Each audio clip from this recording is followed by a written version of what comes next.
Assalamualaikum warahmatullahi wabarakatuh. Sunan Ampel atau Raden Rahmat adalah salah satu dari 9 wali songo yang memiliki peran penting dalam penyebaran agama Islam di Jawa. Seperti Sunan Maulana Malik Ibrahim, peranannya sangat signifikan dalam perkembangan Islam di Jawa.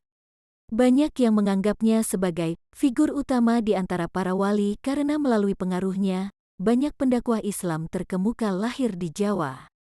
Sunan Ampel, yang juga dikenal sebagai Ali Rahmatullah atau Raden Rahmat, diyakini lahir sekitar tahun 1401 Masehi di Champa. Terdapat dua pendapat mengenai lokasi Champa ini, yaitu sebuah negeri kecil di Kamboja menurut Ensiklopedia van Nederlandes Indie, atau di Aceh yang saat ini bernama Jumpa menurut pendapat lain yang disampaikan oleh Rafle.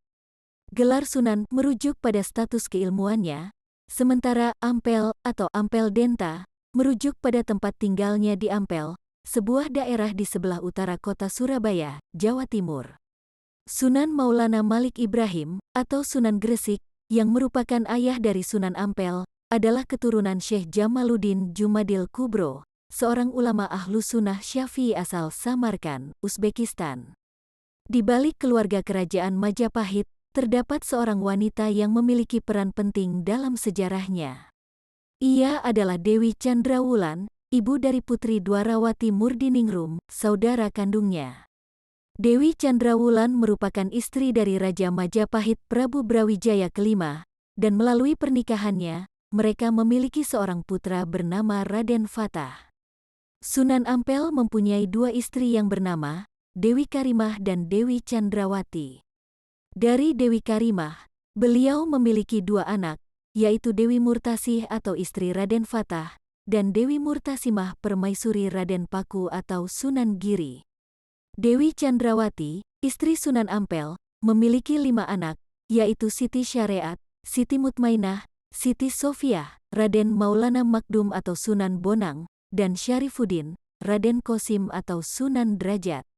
Sunan Ampel berperan penting dalam pembentukan Kesultanan Demak, kerajaan Islam pertama di Jawa. Pada tahun 1475 Masehi, beliau memilih muridnya, Raden Patah, putra Raja Majapahit Brawijaya kelima, sebagai Sultan Demak. Menurut Babat Diponegoro, Sunan Ampel memiliki pengaruh yang signifikan di Istana Majapahit. Walaupun Raja Majapahit tidak menerima Islam, Sunan Ampel diberi kebebasan untuk menyebarkan ajaran agama Islam kepada masyarakat Majapahit tanpa menggunakan paksaan. Ketika berada di Majapahit, Sunan Ampel menikahi Nyai Ageng Manila, putri Temanggung Arya Teja dari Kabupaten Tuban. Sejak saat itu, beliau dikaitkan dengan gelar Pangeran dan Raden, serta dianggap sebagai anggota keluarga Kerajaan Majapahit. Hal ini membuat masyarakat semakin menghormatinya. Pada tanggal yang telah ditentukan, kelompok Raden Rahmat berangkat menuju Ampel. Mereka melewati desa Krian dan Wonokromo, lalu melanjutkan perjalanan ke desa Kembang Kuning. Selama perjalanan, Raden Rahmat aktif berdakwah dan memberikan penduduk alat ibadah yang terbuat dari akar tumbuhan. Penduduk hanya perlu mengambil kipas tersebut sambil mengucapkan syahadat.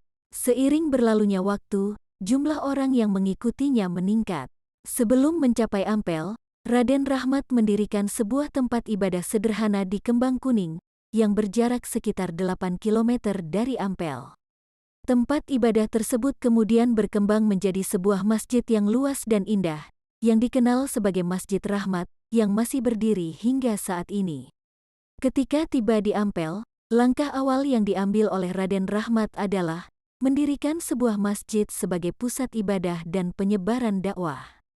Selanjutnya, beliau juga mendirikan pesantren dengan model yang diperkenalkan oleh Maulana Malik Ibrahim di Gresik. Format pesantren tersebut mirip dengan konsep biara yang akrab di masyarakat Jawa.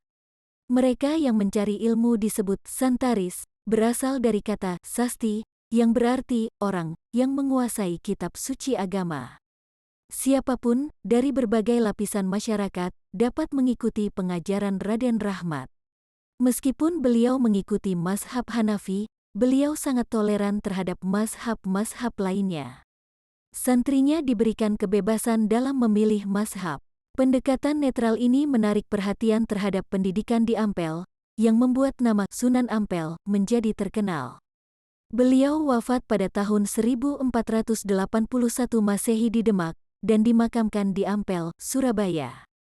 Salah satu cara Sunan Ampel berdakwah adalah melalui falsafah moh limo yang meliputi 1. Moh main atau menolak berjudi. 2. Moh ngombe atau menolak mabuk karena minuman keras. 3. Moh maling atau menolak mencuri. 4. Moh madat atau menolak merokok atau menggunakan narkotika. 5. Moh madon atau menolak berhubungan dengan perempuan yang bukan istrinya.